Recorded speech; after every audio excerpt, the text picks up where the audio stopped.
Welcome, everyone. Thank you for joining us from the different places where you are. This webinar is an activity of IPA Communications Committee under the coordination of Mariano Rupertus and the direction of Sylvia Wandsfuch. This webinar is being recorded, so those registered who cannot attend online can watch the video later. And then the video will be accessible on YouTube to the public. The speaker opinions are personal and are not institutional positions. Today, we have two distinguished panelists, Warren Poland and Gilbert Kleeman, who will be talk about psychoanalytic reflections on aging and interdisciplinary dialogue. This webinar will explore the phenomenon of aging from a psychoanalytical perspective, offering a space to reflect on its emotional and relational challenge and the opportunities for growth in the later stage of life. I'm going to introduce myself. I'm Felipe Matamala. I'm full member of the Northwestern Psychoanalytical Society and Institute in Seattle, Washington, and the director of the Institute of Chilean Society of Psychoanalysis in Santiago. I've been working in different places in Chile, issues of intergenerational trauma and political violence. I'm counselor here in Washington in a community health center for the Latino population in Washington state. Now, I will explain briefly how this webinar will function. It has two sections. In the first sections, each speaker will give 7 or 10 minutes for the presentation, 20 minutes for exchange, and 30 minutes for questions. The second section is a questions and answers portion devoted to freely exchange selected questions and ideas with the speakers and attendants. You will find question box on the right side of the screen. If you want to ask the questions, please write in this box. You can pause your questions throughout the whole course of the webinar from the very beginning. Please remember that question will be not answered until after completing all two speakers' presentations. Remember, you have automatic subtitles in English are available. Now, it's important to remember this webinar is being recorded and will be uploaded to the IPA webpage and YouTube. You will be sent a link to the recording this day following the webinar. The participants can only interact through the questions and answer. Chat and microphone functions are not available in this webinar format. Now, I'm going to introduce Warren Poland. Warren is a clinical psychoanalyst for 60 years, author of The Melting the Darkness and Intimacy and Separateness in Psychoanalysis, Sigourney Award in 2009, former editor of JAPA Review of Books, former columnist in American Imago. Welcome, Warren. Please go ahead. Am I on now? Yes. Now I am. Thank you. First, thank you. As I said before, it's taken me 90 years to be able to get to write this. Standing at the bedside of a dying friend on a day that we both knew would be one of his very last, I quoted him a line in which Prospero said, "Every third thought will be my grave." My friend grew silent and then smiled and said, "I like that. Every third thought, not every second thought." The emotional impact of dying varies with distance. However, the story of aging and facing the end is one that starts at birth. The pilgrimage from His Majesty the baby to waning powers is a lifelong journey, and one not only on the conscious level. Years of disappearing are in child's play, from an infant's peekaboo to the older child's hide and seek to the later child's musical chairs. Children know that behind the joy of the farmer in the dell lies the dreaded awareness that the cheese stands alone. In this developmental paradox of growth and loss, I am going to turn to old age and focus my attention personally on my own navigation from young old in my 80s to old in my 90s.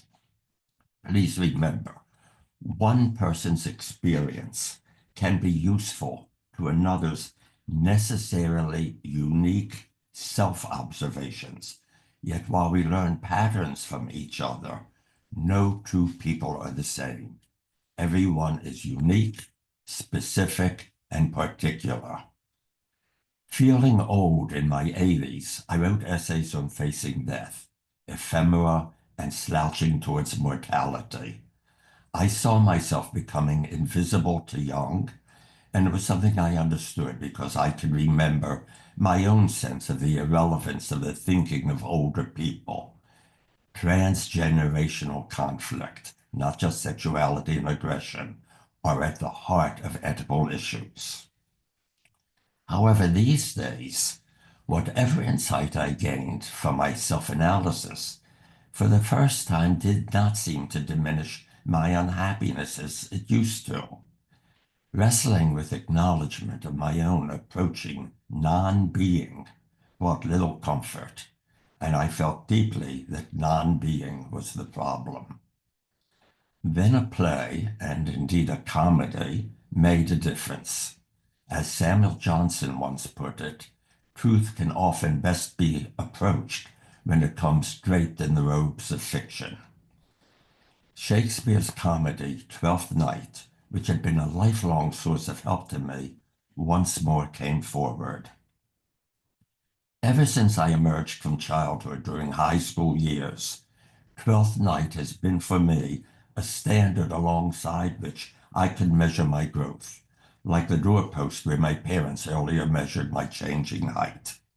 I first found the play, a classroom assignment, pleasing, never suspecting I would go on through the years and the decades to read it, to see it performed many times, always finding in it new levels that addressed my own unfolding life. It seemed as if the play changed and extended its reach step by step along with me, each phase as my life proceeded. Now, Twelfth Night is a comedy of the seductive urgency of youth, of lost and found selves, of the headlong rush of love and sexual desire. Since it's a play of the powerful rush of youthful lust and longing, I never felt it would have relevance now. As a 16-year-old student, I had been required to memorize 2 love songs from the play, songs sung by the clown Feste, in which the singer woos a resistant lover. That Feste saying is significant because in Shakespeare's plays, it is the clown or the fool who is the only one who can speak of reality. The first song is clearly one of youth, the lover-singer telling the woman courted that it's foolish to waste time because romance is a passion of youth, that recklessly wasting risks losing the glory of romantic unions and the sexual bloom of youth. An excerpt. Quit no further, pretty sweeting, journeys end in lovers beating, every wise man's son doth know. What is love? 'Tis not hereafter. Present mirth hath present laughter. What's to come is still unsure. In delay there lies no plenty. Then, come, kiss me, sweet and twenty. Youth's a stuff will not endure. The imperative is now. Love is not hereafter. Yes, transient is acknowledged, present mirth hath present laughter, and youth's stuff will not endure. The time for love and sex is immediate, and now. That song came to my mind across the years. It was one I loved to quote and sing silently to myself. But the second song, with the same theme, rarely came to my mind. I never quoted it and never relished it until now.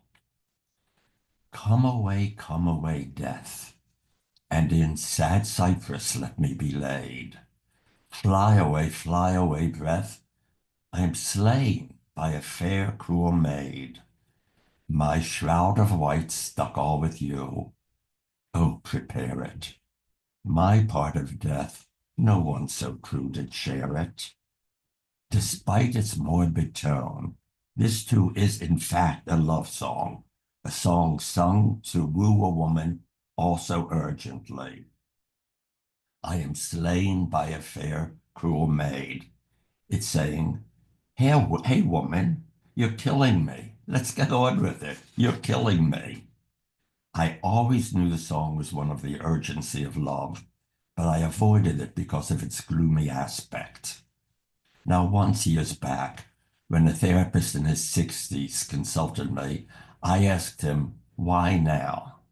And he answered, because now I'm old enough. At each level of my life, I could only understand that for which I then was old enough. Sometimes I think telling about age to people who are younger is like a 17-year-old's telling us 12-year-olds what sex is like.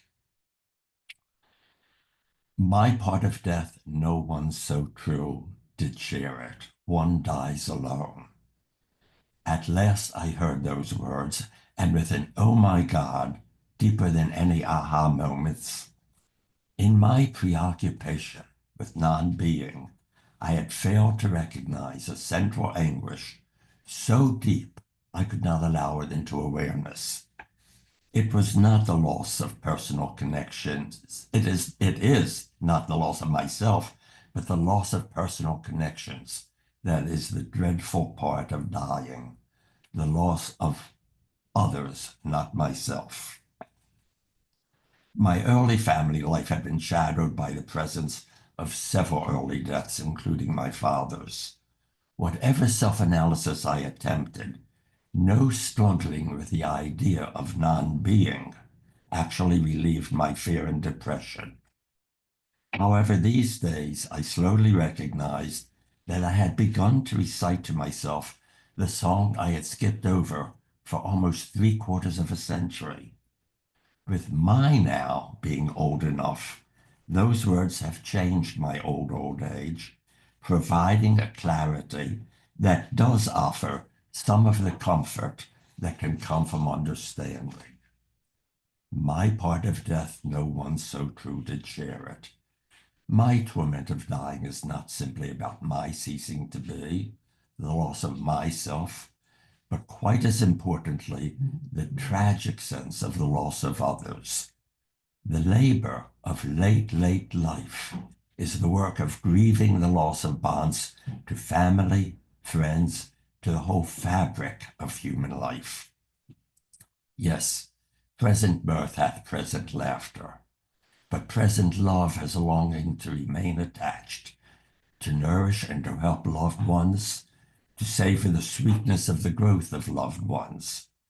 The narcissism of my own preoccupation with the loss of my being now allows fuller appreciation of how much my distress over dying comes from the relational grief of losing the touch of others, chiefly those I love, but also those I like, and who knows, maybe in some perverse way, even those I hate. Perhaps there was an inkling of this lying in the hazy edge of my mind in the last words of my slouching towards mortality. Excuse me. Life is a flow of generations. As our parents' generation died, leaving the world to us, so must we pass on, leaving the world to those who follow. Eros is the god of love, Thanatos the god of death, the two endlessly engaged in the passage of time. For us, it is generosity of spirit for those yet to come that allows Eros to allay the agony of Thanatos. Excuse me, I'm almost done. My part of death, no one so true did share it.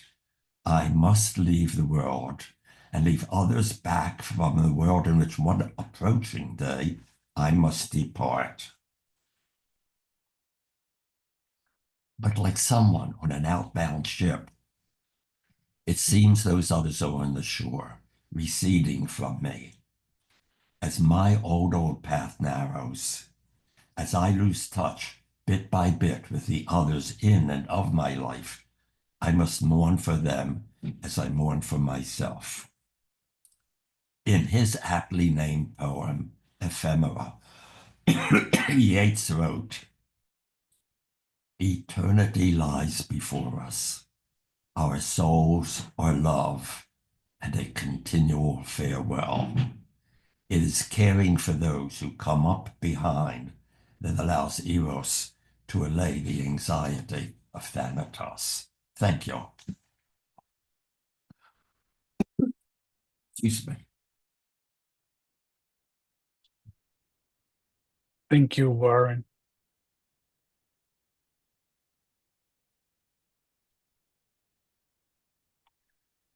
Now I'm going to introduce Gilbert Kleeman.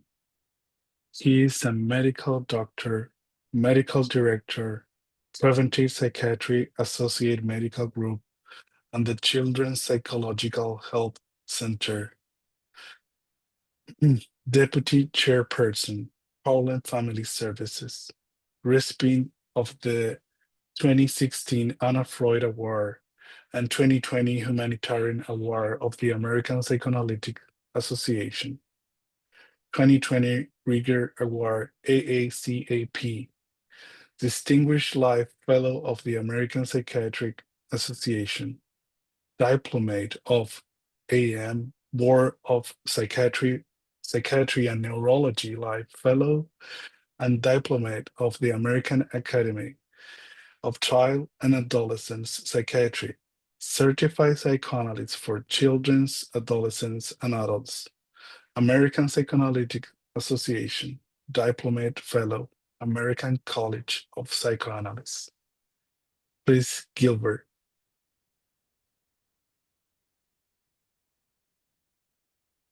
You're mute. Thank you so much. The correct pronunciation of my name is Kleiman, and I am in awe of the poetic presentation by Warren Poland. It was lovely, Warren. Recently, another colleague, Judy Kantrowitz, has studied 50 still active aging psychoanalysts over 70 years old. I know those are still children because I am 95 and approaching some maturity. Judy Kantrowitz, socially, I can say, knowing her socially, she's a person with whom one can be oneself, inspiring a feeling that she is trustworthy, warm, cares to know you, and finally, that she does know you. My wife, Harriet, and I have shared confidences with Judy and her recently deceased husband. I can imagine that her volunteers rapidly felt comfortable in trusting her. These fortunate 50 aging analysts whom Kantrowitz interviewed were still in practice. They were, of course, different from those who had already stopped working, yet they are a substantial sample. We can draw some epidemiologic hints about the population. For example, it seemed that none of the 50 gave anecdotal indications that they were practicing as child analysts. What a pity. What could be better for a child in pain with his or her parents than to have a wise, much older pair of ears listening compassionately? I wondered if the physical difficulties of aged joints when playing with young children were a universal obstacle to prolonged practice in this much needed subspecialty of child analysis.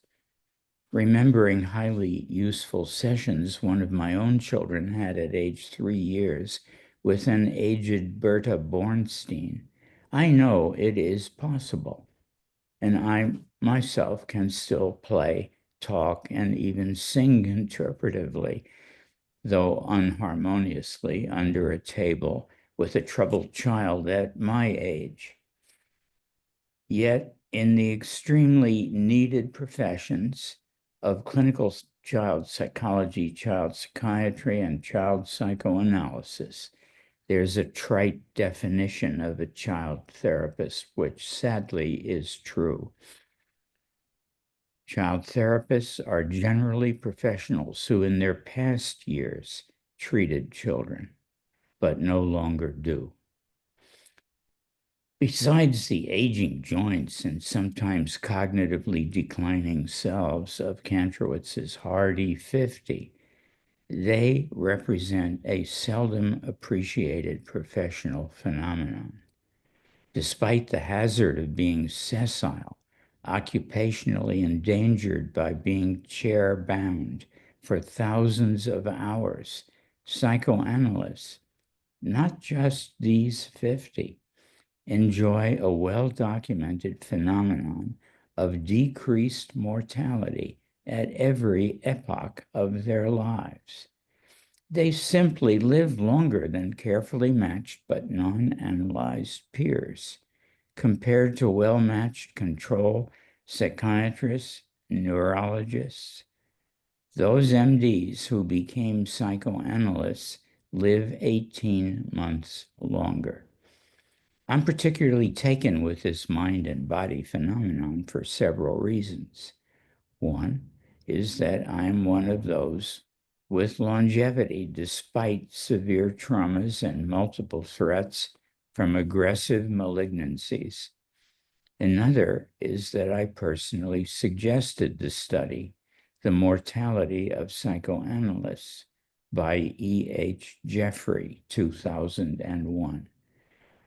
I suggested to its author, a statistically minded engineer, Edward Jeffries. He had come to me quite enthused and hopeful that I could extend and expand a certain early childhood psychoanalytic method I had devised. Look for it under Kleiman, 1975. An experimental application of child analysis. Well, how does it happen that chair-bound practitioners live longer? Practitioners whose unhealthy sitting means they should not live as long as less immobilized but non-analyzed peers. This question is far too complex for a sample of 50 telephone interviewed practitioners to do more than provide a few clues. I can, however, give some ideas about what has happened.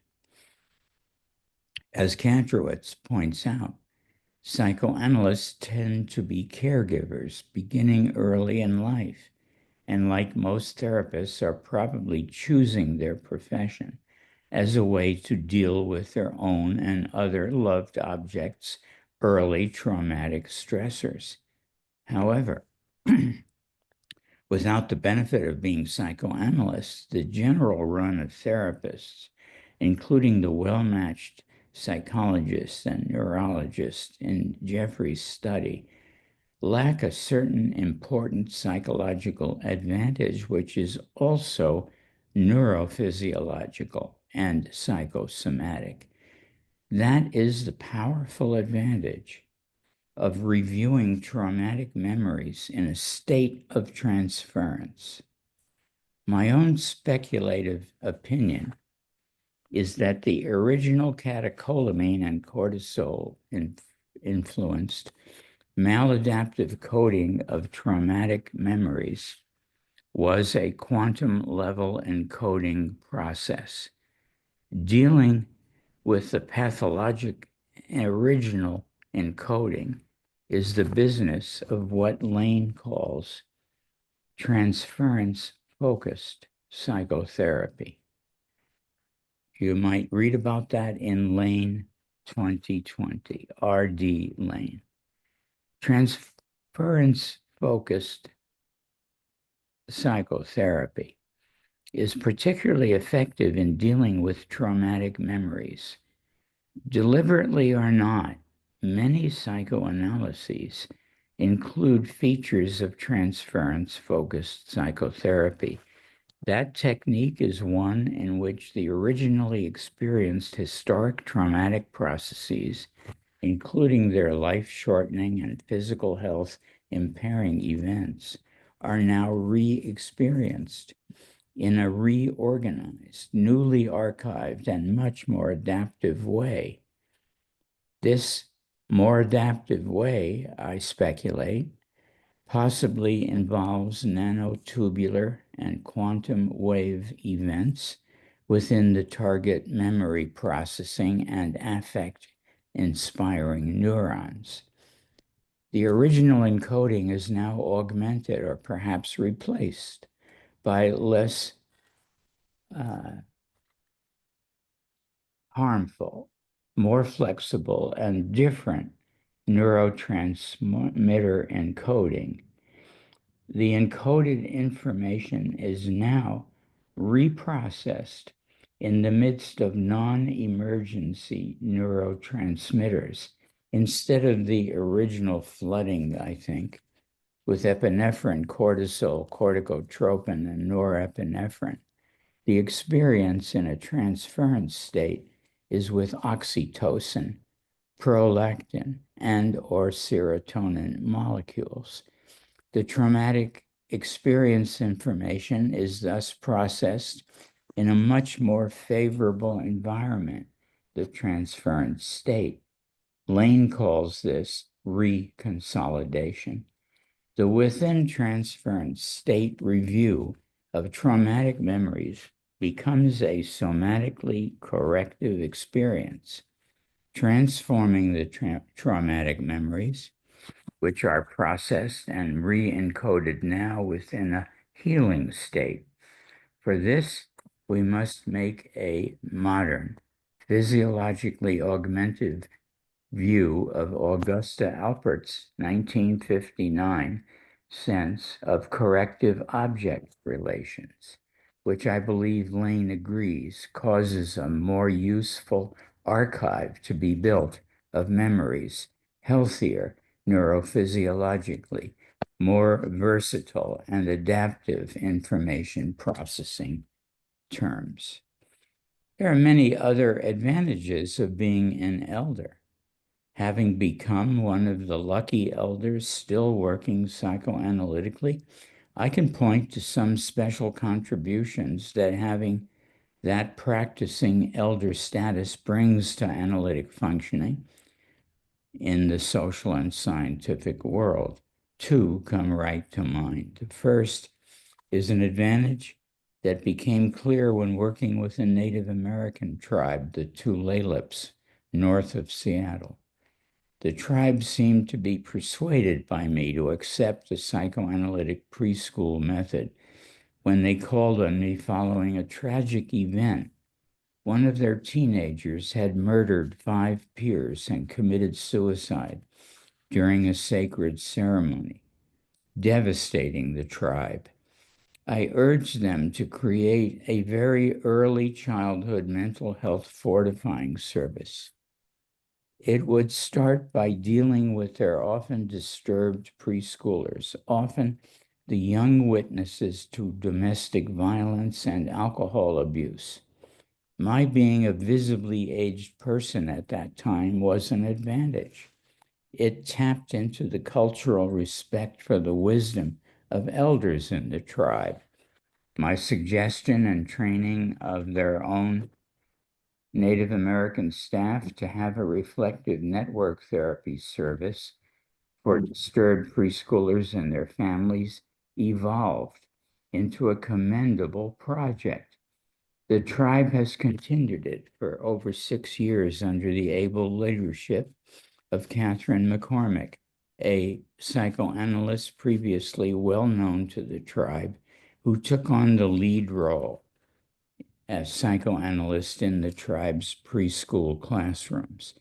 The American Psychoanalytic Association awarded her the Anna Freud for that work, Anna Freud Prize, and a few years earlier gave me the same award for inventing and researching the method. I believe the tribe found the psychoanalytic method a great draw. It was a big improvement over what skimpy services were publicly available for special needs preschoolers. It saved families from busing their disturbed preschoolers to services in a white public school.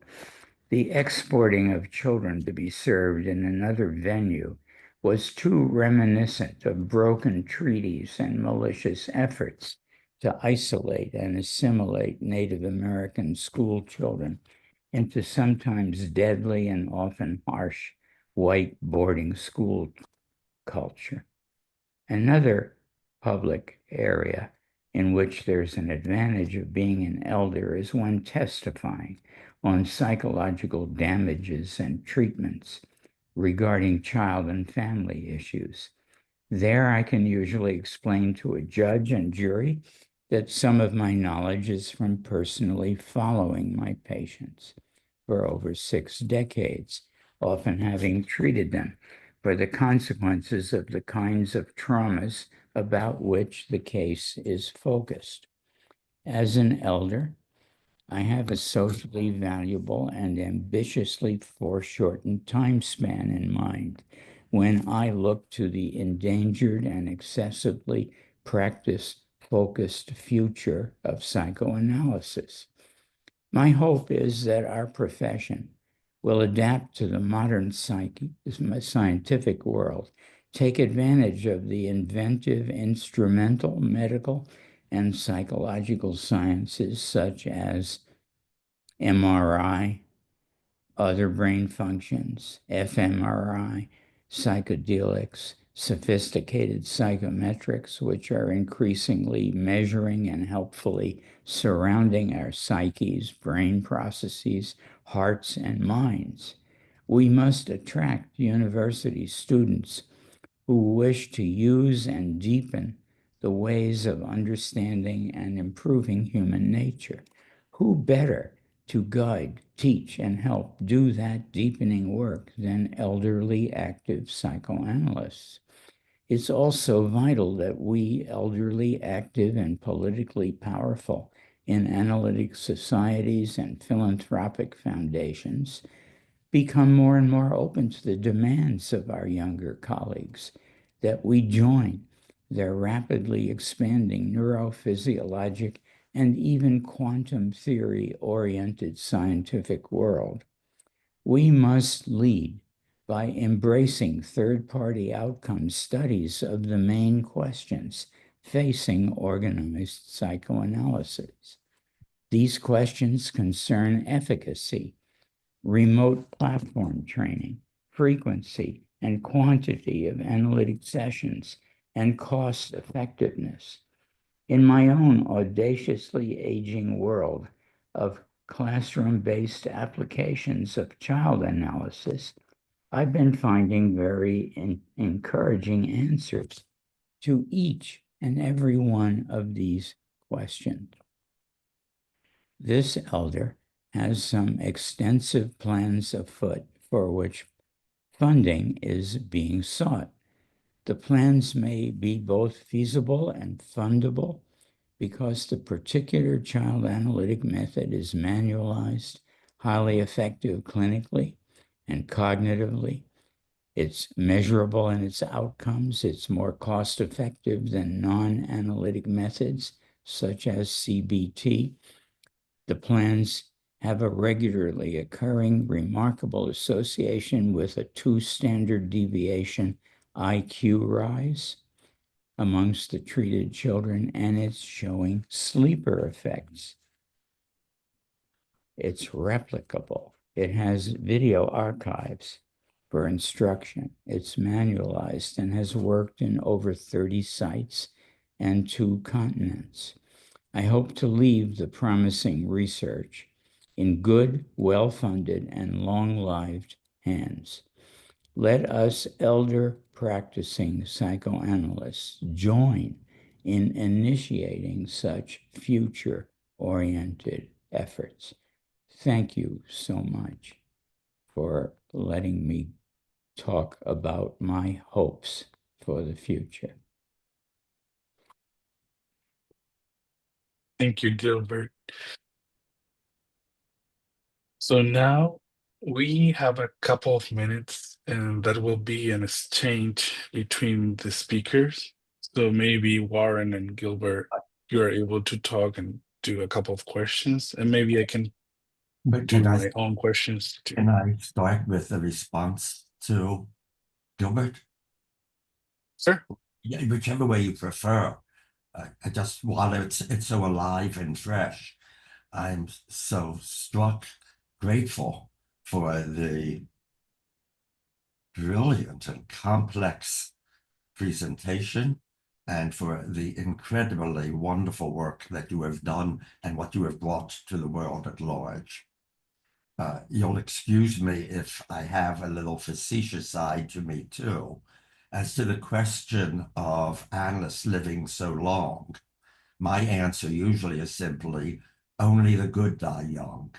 The other point, though, getting more seriously about analysts retiring and not retiring, the last part of my career has been spent working with many analysts around the country who had retired. And the loss of the conversation, the intimacy, is a very difficult loss. It's not the income and the financial, but unless you have conversations of intimacy and depth, the soul shrivels and shrinks. In terms of references, I didn't give any references, but there's one non-scientific reference that I would like to give people, one that people probably have already read, and that's Tolstoy's The Death of Ivan Ilyich.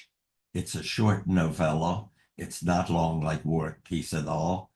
It has not a word too many or a word too few, and it deals with brilliant candor about what dying is like and the need for honesty rather than false reassurance at such a time. Then I'm quite struck by your contribution, but I have to say that I come from a different school. My words of respect for the neurological, the chemical, etc., are not lip service. They are genuine. But I always am concerned about anything that steps back from the painful, naked investigation of the interchange between two subjectivities, two people who walk into a room and each sizes up the other. I believe, and I've written about it, that the patient actually reads the analyst better than the analyst reads the patient, because it's his life. He picks it all up. And therefore, I would think it would be a great loss if the new emphases you brought got rid of or obscured or minimized what is uniquely psychoanalytic, and that is that, to my mind, clinical analysis and philosophy are not allied professions. They're a single course in which clinical analysis is the lab section and philosophy is the lecture section of trying to figure out what it means. That this is what's core. And the only other question is about these various different therapies. It is the essence of the transference engagement and its recognition, and what is transcended below the recognition, that is the heart of change, I think, in the coming together of two individuals, each trying to be individual at the same time that they form the third group. So I may seem like I'm awestruck by your strength and your creativity, quite genuinely. You're an older man to me.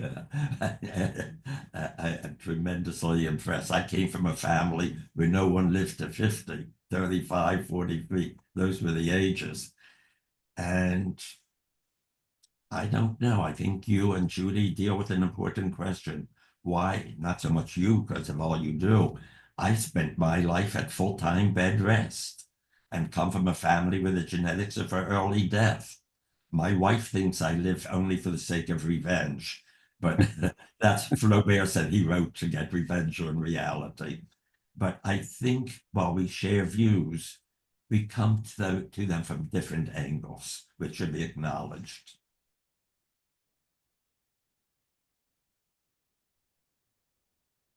Gilbert. So much appreciate your romantic point of view, Warren.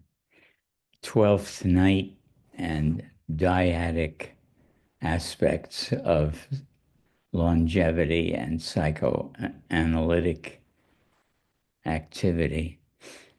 Yes.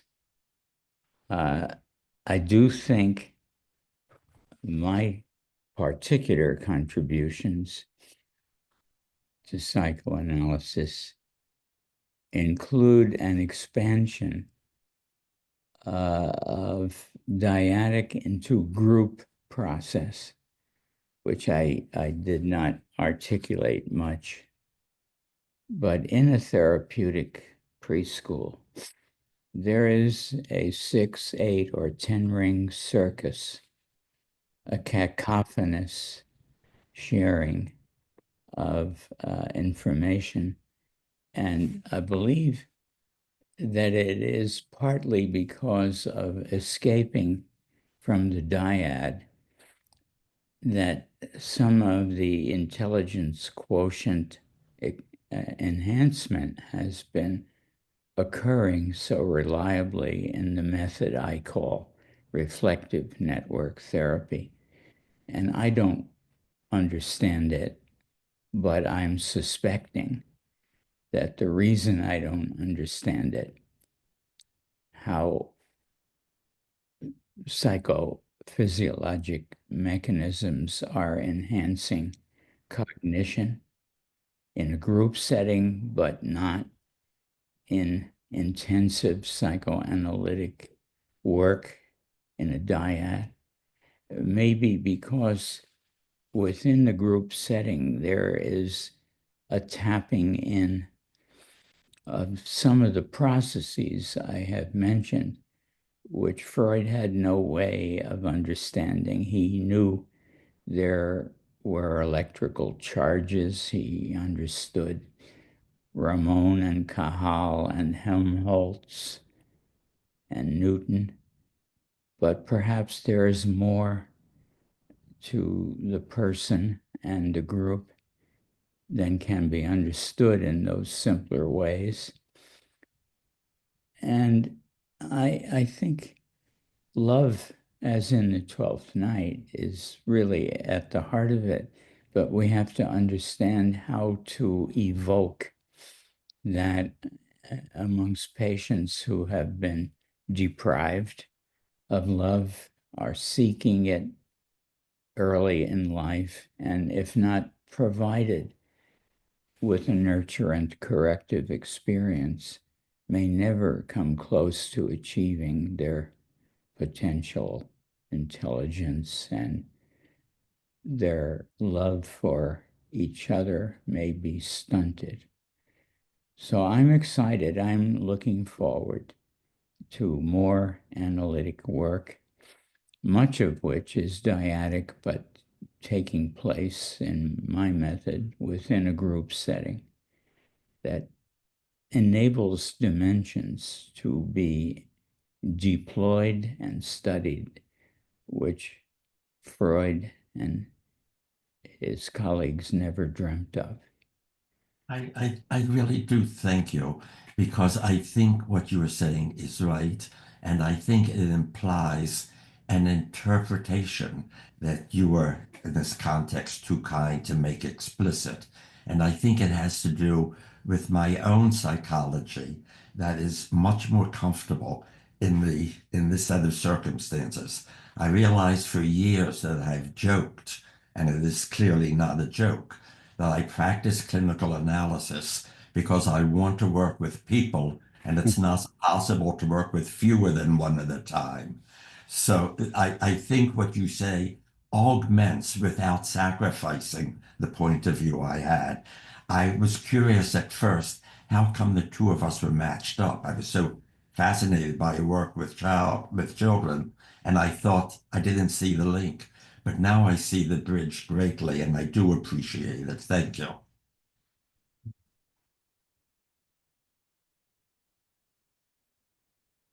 Thank you, Warren and Gilbert.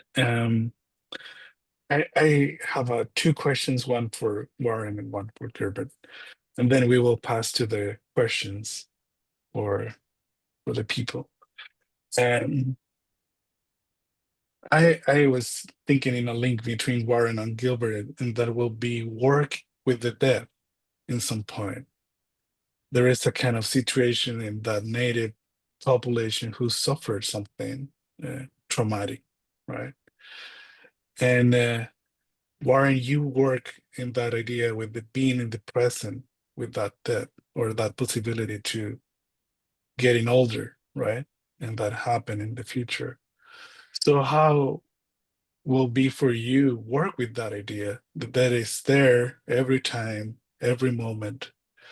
How will be for you think about that in your clinical spaces, offices? Maybe it's not always relevant or apt at the moment. However, the species that we have is its strength is symbol formation, interfering with the reflexes by being able to have thoughts to pass them on and memory. Man is a meaning-making mammal and must make meanings always. He has no choice. And maybe religions and theories come from the need to have a narrative that the limits of a hardwiring of our brain can tolerate. Kafka was asked the meaning of life, and his famous answer was that it ends. That trauma, that is there from the birth trauma to the death trauma. Though I have to say that with what goes on domestically in my life, with having children, grandchildren, and great-grandchildren, with living with serious and dreadfully grievous memory loss, and watching a person grieve herself as she sees herself stop being. There comes a time and one gets ready to pass it on to the next generation. And there is a religion. I'm an atheist, a Jewish atheist culturally, but an atheist. But I remember the line, "Blessed be God, for he created death, and death is rest and peace." It's enough already. By the way, for anyone who is interested, I sent a short book of short stories to Nancy Chodorow, and she bought a half dozen copies to others. There's a short story series called The Laws of the Evening by a Japanese American woman that looks like a woman's book, but it starts from childhood through old age. Everyone has loved it. Everyone has bought a copy to send on to other copies. The title, The Laws of the Evening, comes when her daughter tells her widowed mother that she should start meeting again and follow the laws of the afternoon. And the mother says, "No, I follow the laws of the evening." I try to be where the patient is. In fact, I have no other choice. The only person in an analysis an analyst can analyze is himself. As Anna Freud pointed out, there's a difference between understanding another person and insight. You can only have insight into yourself.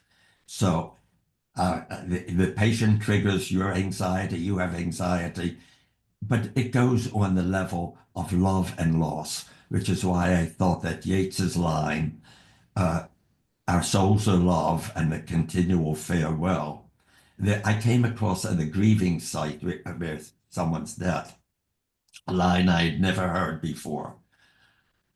Only a broken heart is a whole heart.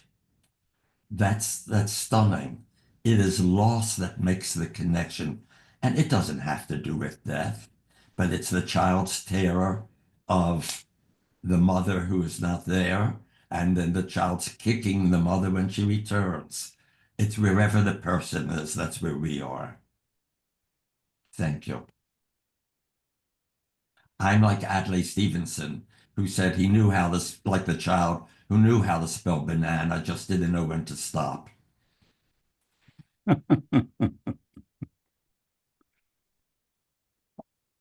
Thank you, Warren. Do you have any thoughts, Gilbert? No, I think that was a well-terminated set of thoughts. I don't want to interfere with them. I await your question. Okay. I just wondering about how was it for you work in that tribe and create that method? Because I'm thinking you are trying to create something new and that it's a hard process, right? You need time, you need to be aware to figure out that. And please tell me more about that, about how was it for you, that experience? Well, to understand it a little bit, one has to know that I was an only child in a family that had been decimated by pogroms in Ukraine and by the death of my mother's older brother and younger brother. I was very anxiously regarded as the first grandchild, who then, like my mother's older brother and younger brother, started to have trouble with my head. I had pain in my head from mastoiditis, and the other deaths of young boys had been from meningitis. But when I survived, there was not only anxiety, but joy in my survival. I exulted in the attention given to me as I lived with 9 people in one small apartment until I was about 5 years old, when my parents developed enough income to move out of that warren or borough of loving people. I think it was a shock to me to leave. I had so much richness of interaction with all those people. So when I developed a sufficiently busy practice to create a therapeutic nursery right from my own practice, I believe it helped me warm up back into a happy state of being amongst very loving people. That I appreciated what the children appreciated. It allowed me to relive a very busy, crowded, very psychologically invested childhood of my own. So that when you ask me how I felt about it, it was a wonderful experience. I was as much in love with the staff as the children were in love with the staff. It was very warming to me. and that enabled me to play nourishingly with the children. I think it encouraged what Vitrine calls a matricial countertransference on my part, in which I could love the children. And after decades and literally millions of bytes, B-Y-T-E-S, of data from video recordings, in which I've tried to isolate some factors which would account for the extraordinary regularity of cognitive rise in the children, I've concluded that we cannot yet point to any one factor in the video recordings, no matter how much we slice them and how many criteria we have for studying them. Literally 150 criteria, expanding the Hampstead profile, looking at the videotapes to see what happened that led to this cognitive leap on the part of the children. Most of us, and there are 30 teams now that have used this method in various parts of the world, we've concluded that it is love between the staff and the children and the children and the analyst and the children and the other children, that there is a climate of caring, understanding, communicating at an intimate level, which accounts for or is associated with this extraordinary phenomenon. It was, by the way, Anna Freud who first noted it. When I submitted my first paper to the psychoanalytic study of the child, she was critical of my quotes of the language of the children, saying that I was quoting them in a more advanced form than was true. That stung me into doing video recordings and psychometric testing by third parties. And thus we revealed that what she suspected was an artifact was in fact a reality, that the children were more advanced than to be expected, as revealed by the quoted language. It's been very rewarding to deal with her skepticism. Well, I hope that's a bit of an answer to your question about how I feel. I would like to say I'm deeply moved and genuinely awestruck by the richness, the breadth, and the depth, and yet the eternal kibitzer and nudge. I wish you would write your memoirs, your personal memoirs. I thought of one of the truly, what's been called one of the best American novels of the 20th century, and compared to Tolstoy, and that's Henry Roth's Call It Sleep, about a child growing up in the tenement and unwanted by the father.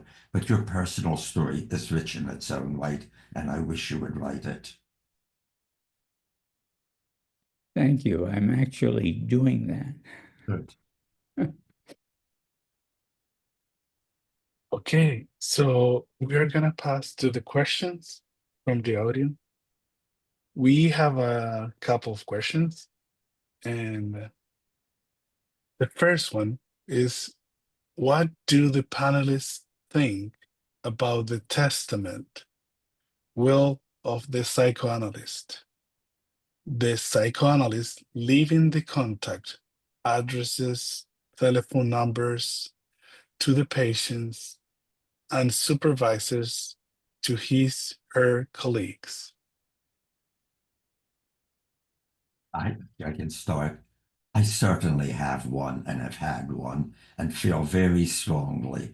Ellen Pinsky has written deeply and wisely about her experience with the death of her analyst, and it's an absolute horror.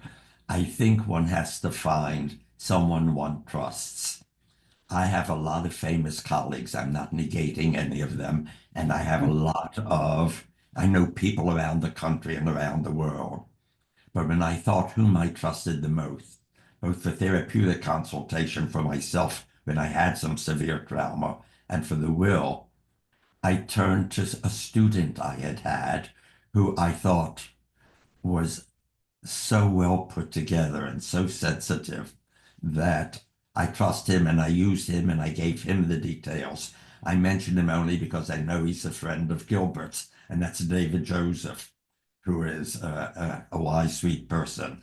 One parallel thought to that, that where what the analytic societies did was very distressing to me in retrospect, was that when I turned 72, I knew that at that period, training analysts were not allowed to take candidates, to start candidates because of the risk of mortality. And so I decided that if that was what is good enough for our own, then it should be good enough for everyone.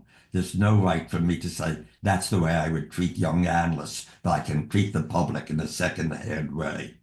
So once I turned 72, I think with rare exception, a very rare exception, I never took any first analysis or new patient to start an analysis at that time.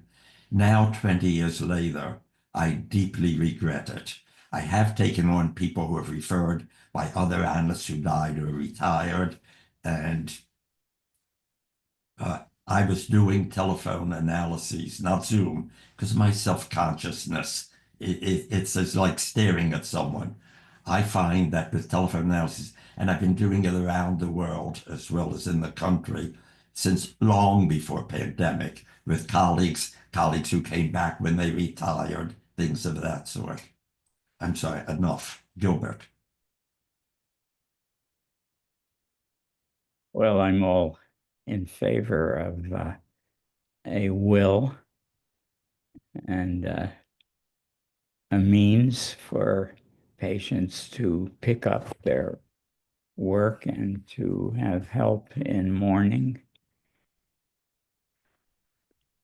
I don't take new patients at this time, but I take on very complex forensic tasks and research tasks. And in that process, I've acquired trusted collaborations from a number of associates, particularly those who work with me on complex legal issues, so that I'm not alone. And if I die during the course of litigation, there's someone else to pick up the case and is familiar with it. I also am very much taken with the value of video recording my consultations, so that should I not be able, because of disability or death, to testify about what a plaintiff told me, that still exists in a fairly objective and useful way.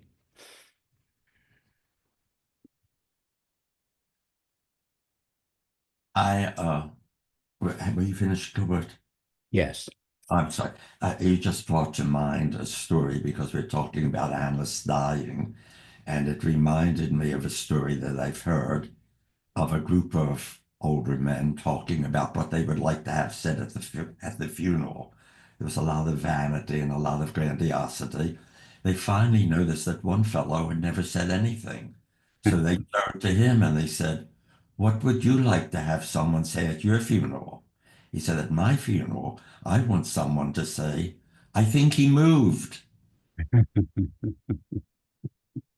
I made a series of epitaphs through my life. I've imagined I will be cremated, but the first was On the Other Hand. And I published a piece which you can appreciate now with the opening line that my wife tells me that my epitaph should be, now it's your turn to talk. I sent them off to Lee Grossman, who's the wittiest person I know. He looked at the long list and came up with the best epitaph of all for my review. And the portions were small.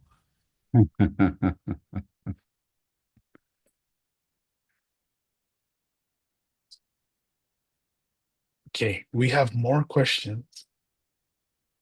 So this is, why is it that Shakespeare seems to understand us better than we sometimes understand ourselves?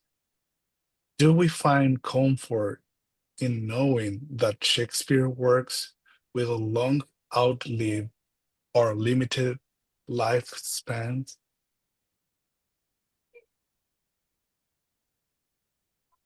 Uh, I have a lot of feelings about Shakespeare, obviously.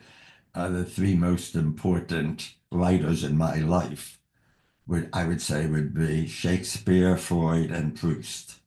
Harold Bloom said that Freud did not invent psychoanalysis, Shakespeare did.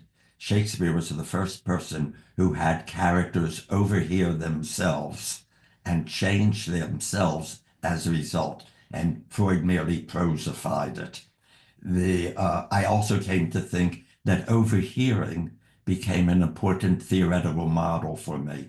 People think that the hardest thing for a patient to do is to try to say what comes to mind. That's the easier. The other part is how to help a person overhear themselves. My working definition of clinical psychoanalysis is the disciplined study of whatever it is a person does not want to know about himself. As to Shakespeare, I don't consider him human. I consider him like a mutant. He died at 52. King Lear, the great tragedy that captures old age, he wrote at 41. Even though people died earlier than that, you cannot know from reading Shakespeare whether he supported Catholics or Protestants, whether it's the nurse in Romeo and Juliet, Friar Tuck, a young child, 13-year-old girl's sexuality. You always get the voice of that person without any intrusion from someone else and put in such beautiful poetry that I'm going to get very personal with one Shakespeare point. Uh, I thought I would die of isolation when I had to move into the Elba of a retirement community that I call the Inn at Sharon's Ferry, because I watch people get old and die, and I will have my turn. I have discovered that I have a life equivalent to the analytic life by epistolary friendships with writers. Not every writer can write letters, but with writers, oh, what the hell, we're talking honestly. If Tom Ogden walked into the room, I would not recognize him. And yet I would say he's the best friend I've ever had in my life. And I think he considers me a dear friend. We do not talk about analysis, but we write about families, about writing, about everything else. I think for people who write, the life can go on interpersonally. But the old saying that life is with people is without doubt. I got away from it. But Shakespeare, and by the way, Proust described, and I won't go into it here, he put in one long sentence, Nachtraglichkeit, with a clarity that Freud could never achieve. So writers transmit something and not through their consciousness. I'm sorry, Gilbert.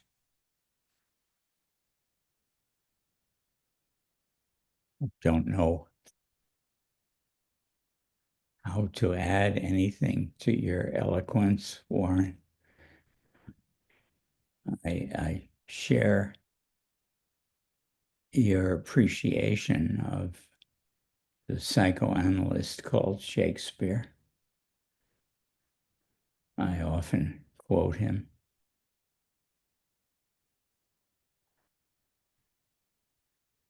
It seems to me that he had a way of capturing rhythms of the mind, phrases that are like a symphony in themselves. And sometimes a sharp note, as in Lear, when King Lear says, "How sharper than a serpent's tooth 'tis to have an ungrateful child," or when a protagonist says that life goes on in this petty pace from day to day. There is a rhythm and a melody that I don't know of any writer capturing so well. I often find in music a similar expressivity. For example, in the state of mourning or even the state of sadness, often the music of Ravel's Pavane for a dead infant will come to mind because it expresses something about the inner waves of affect, which is very hard to do even with Shakespearean abilities. So I think the role of musical and literary art and also of painting is important in capturing human processes.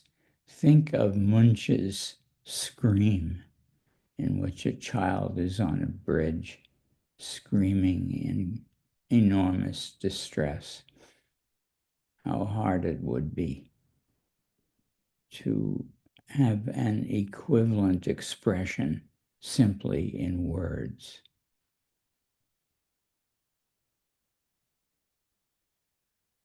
Psychoanalysts do not have a monopoly on affects.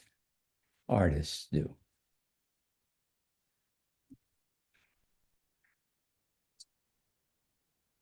I'm curious about the reactions of audiences to this stirring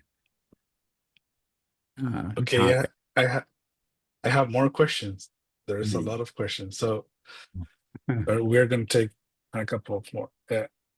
Says, hello, thank you for your wonderful presentations. I will appreciate if you can both share your opinions on working online with patients.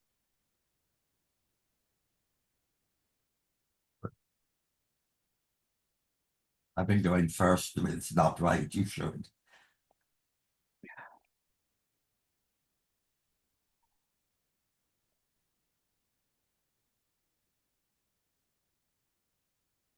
I've been surprised about working with people who are simply my evaluees rather than seeing me for clinical help or therapeutic help. Through experience now, which really comprises many hundreds, perhaps thousands of people of various ages seen remotely, I've been surprised at the ability of the evaluees and myself to have an empathic transaction electronically. Some people whom I see because they're complaining about a traumatic event that they allege was somebody else's fault, like in foster care.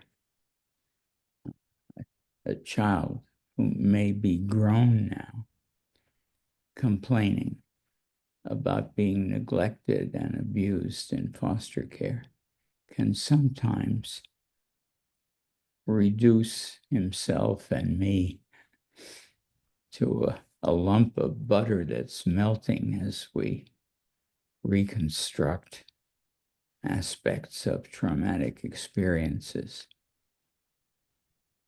And to some extent, I find that a kind of a test of treatability, because we, my colleagues and I at the Harlem Family Services, amongst us, we have probably been responsible for obtaining $3 billion, not million, but $1 billion in compensation for traumatized people who were not merely sexually abused, but betrayed by a church administration or betrayed by a foster care administration. And in that process, I have been thinking a great deal about, well, if we get a lot of money for this unfortunate now grown child, will they be able to use it for rehabilitation and psychotherapy? And one of the ways in which I test that out is through engaging the evaluee in an effort to display on his or her part some insight about a terrible trauma and how it affected them behaviorally. I don't think that's a direct answer, but I do find myself increasingly comfortable. And unlike Warren, who finds the phone better, I like the affective, at least facially affective, communication that goes on in Zoom. No two people are the same. No. And we have to work with what works. No, this is one of the problems with theory. But the first time I got called, maybe 25 years ago, from Ecuador, my thought was, you must be crazy to be calling me. Why me? And you have people there. But slowly, I started to work long before there was a pandemic. It took me a while to realize that everyone with whom I worked by phone was in a second analysis. They were at first all analysts, so that they were into it. It did not work with everyone, but I may have a couple people may be in the audience at the moment who are such. A full analysis, a second analysis, and then years later, a third analysis when the trauma of retiring from analytic practice came up, and with others. And I've been including work together with a very bright, esteemed colleague where I wasn't able to do the work that he needed.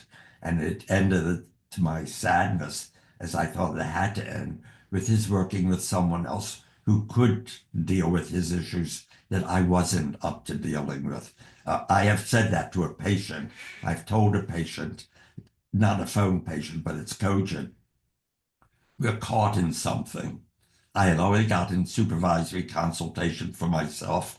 I suggested the patient get consultation with someone else. And eventually I said, I thought they would work better with someone else. I thought she would be very hurt, and she was. But a year later, her best friend she referred to me, saying, you can trust him, he's honest. I said, honestly, then you should get your own analyst, not get caught in this. But it goes from person to person. And since I don't, visual images are not important to me, and was raised in a family almost devoid of music and unable to carry a tune, though I love listening to music, words are the center of my life. And I find working by phone as good as in the office. Hmm. Not with everyone, but with the people with whom it works. Every analysis is a first analysis. I once quoted, and I want to get it into this, a no mask carver from Japan, an old master whom I met. But he had been making no masks for 50 years, NOH, no masks. Someone asked him how he did them so well, he said, I approach every block of wood as a beginner. Every mask is a first mask. And I stop reading any paper with a case presentation that proves a point, but where there's no surprise and something wasn't unexpected or different. It's got to be alive and real, whatever the medium.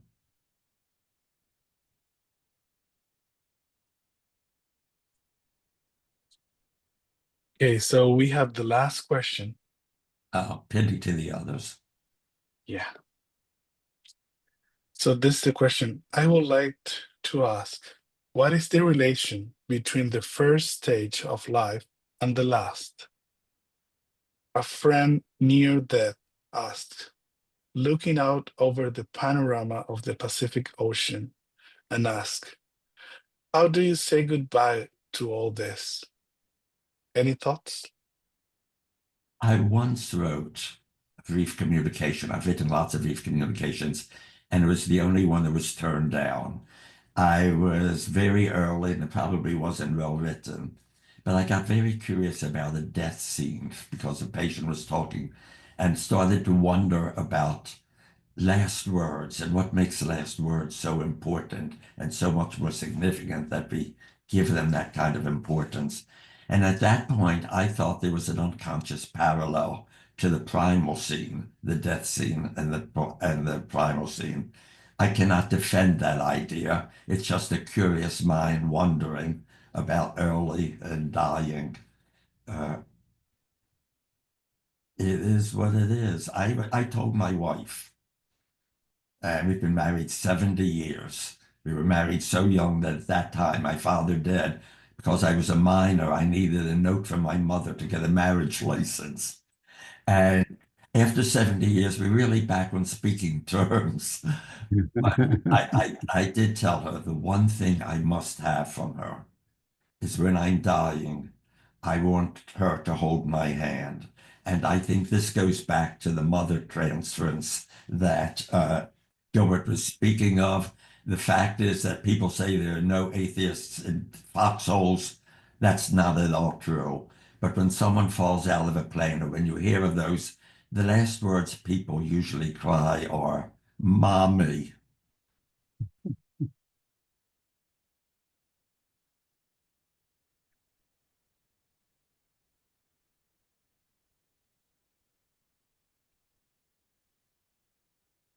I do think that the ending of life is probably closely linked to the beginning of conscious relationships with the mother in most people. And so I think it would be very comforting to most of us men who usually die first in a marriage to have their hands held by a woman who has become the central love object in their lives. So no wonder I like you, Warren. I feel we're kindred souls. My motto is exit laughing. And the line that I think of is a Woody Allen line. I'm not troubled about the thought of dying. I just don't want to be there when it happens.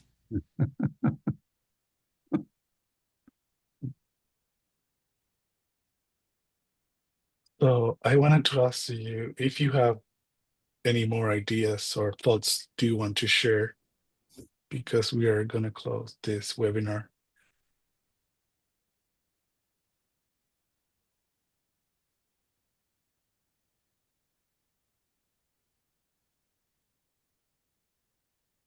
I'm just grateful for the opportunity to think together with the audience and you, Felipe and Warren.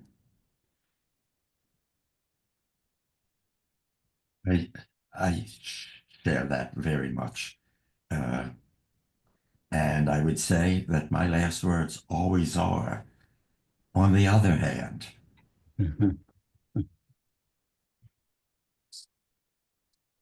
Well, thank you everyone for this participation. Thank you for the audience. Thank you, Warren and Gilbert. And thank you, IPA too. Thank you. So I don't know if we should present the next webinar. Yeah. Oh, That good. upcoming events will be IPA Journal Club with Salman Akhtar, and that will be on March 14th, 2025, 4 p.m. London.